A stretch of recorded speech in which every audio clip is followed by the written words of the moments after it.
Halo, sekarang saya akan menjelaskan mengenai konsep dari anion gap. Ini merupakan sebuah konsep yang menurut saya dulu sulit, namun ternyata setelah dipelajari pelan-pelan, ternyata cukup mudah dan memang berguna untuk kita mengetahui etiologi dari sebuah gangguan metabolik asidosis. Nah, untuk dasar-dasarnya terlebih dahulu, tubuh kita memiliki kation dan anion. Yaitu kation itu merupakan ion yang bermuatan positif dan anion merupakan ion yang bermuatan negatif, seperti yang kita pelajari pada SMA ya. Nah, jadi tubuh kita mencintai yang namanya equilibrium atau keseimbangan. Jadi kation selalu seimbang dengan anion dalam tubuh kita. Kalau misalnya terjadi ketidakseimbangan, maka tubuh akan berusaha untuk menyeimbangkannya. Oke, jadi kita pegang dulu konsep itu. Kation dan anion itu sebenarnya apa sih yang masuk dalam persamaan?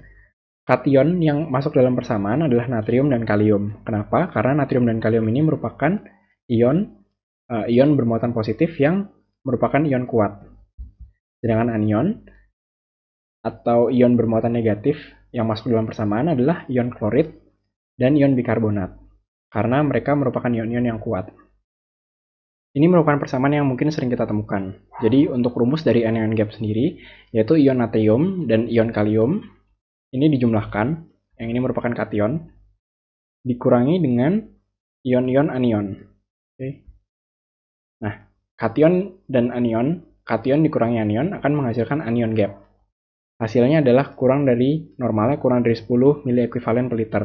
Nah, tapi berdasarkan bagian yang tadi saya jelaskan, harusnya kan tubuh mencintai keseimbangan. Harusnya Na plus K sama dengan Cl plus HCO3- kan? Tapi kenapa di sini pada rumusnya ada rentangannya, kurang dari 10 mili ekuivalen per liter?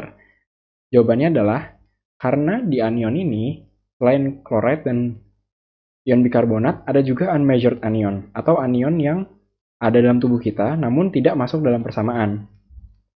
Unmeasured anion itu apa aja sih? Unmeasured anion itu ada contohnya sulfat, ion fosfat, protein yang bermuatan negatif atau albumin, dan contoh-contohnya adalah asam organik. Asam organik ini seperti yang kita sering ketemui adalah laktat, etanol, metanol, etilen glikol. Nah, ini semua merupakan unmeasured anion. Jadi kalau misalnya kita kembali ke bagian yang tadi saya jelaskan di awal, kation sama dengan anion, dan ini selalu seimbang. Yang benar adalah kation sama dengan anion, yaitu di mana anion kuat, ditambah unmeasured anion. Nah, jadi cara lebih tepatnya adalah seperti ini. Jadi kation sama dengan anion plus unmeasured anion. Jadi yang area berwarna abu-abu ini adalah yang kita sebut dengan anion gap.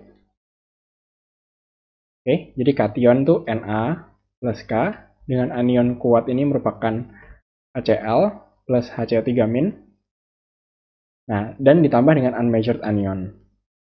Semakin tinggi unmeasured anionnya, maka semakin tinggi juga anion gapnya. Oke, sampai di situ paham? Tentunya kita sekarang bertanya-tanya, apa sih gunanya dari anion gap ini?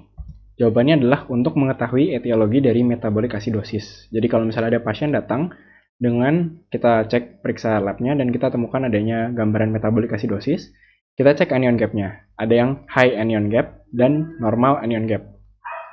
Nah, ini untuk kausa-kausanya. Kalau yang high anion gap ini kita harus pikirkan bahwa adanya peningkatan dari asam organik. Misalnya contoh penyakitnya adalah DKA. DKA ini diabetic ketoacidosis, di mana laktat kan meningkat, juga keton meningkat. Kalau lactic acidosis nih, laktatnya meningkat. Kalau keracunan metanol meningkat. Ini biasanya muncul pada pasien-pasien yang minum miras oplosan. Juga keracunan etilen glikol. Etilen glikol ini biasanya senyawa yang sering digunakan pada cairan-cairan rumah tangga. Kalau misalnya metabolic acidosis yang normal ion gap, itu biasanya kausanya adalah kehilangan dari ion bikarbonat. Kausa-kausanya biasanya karena diare dan renal tubular acidosis. Ion bikarbonat itu HCO3-. Diare ini kan karena transit time dari usus yang cepat, sehingga HCO3- atau ion bikarbonat yang digunakan di usus itu tidak bisa diabsorpsi jadi belum sempat diabsorpsi tapi udah hilang duluan. Kalau renal tubular acidosis ini ada gangguan pada tubulus ginjal sehingga penyerapan kembali dari ion bikarbonat terganggu sehingga ujung-ujungnya ion bikarbonatnya akan terbuang di urin. Ini misalnya contoh dari bagan high anion gap. Ini kan kita tahu kation sama dengan anion, anion kuat, dan unmeasured anion ya. Unmeasured anion ini salah satunya adalah laktat. Oke. Ketika terjadi metabolic acidosis, anggaplah metabolic acidosis yang high anion gap, anggaplah misalnya pasien datang dengan DKA. DKA ini kan laktatnya meningkat ya. Karena laktatnya meningkat, maka anion gap yang ada akan meningkat juga. Jadi cukup simpel kan? Karena laktatnya meningkat, maka anion gapnya meningkat juga.